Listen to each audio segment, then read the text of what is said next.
Ja, ik heb de zaak nog steeds, een motorzaak.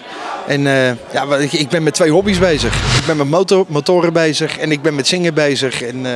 En de kick dat ik een motor kan maken en dat helemaal een mooie kick is als ik een motor kan maken waar de klant eigenlijk al bij anderen geweest is en ze daar niet uitkwamen. Dat ik het wel voor elkaar krijg en dat geeft dezelfde kick dat ik op het podium sta. Je hebt het misschien net zelf gezien, ja, dat zo'n hele zaal uit zijn schoenen springt, hè, van de vloer afkomt. En ja, dat is een kick. Dat is een kick. En ik ben een gelukkig mens op dit moment.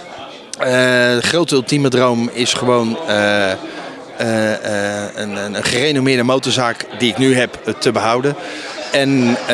En vooral de belangrijkste is gewoon een leuk werken in de muziekindustrie. Ik kan wel zeggen dat ik eigenlijk een beetje verliefd geworden ben hoe dat vak werkt, zeg maar.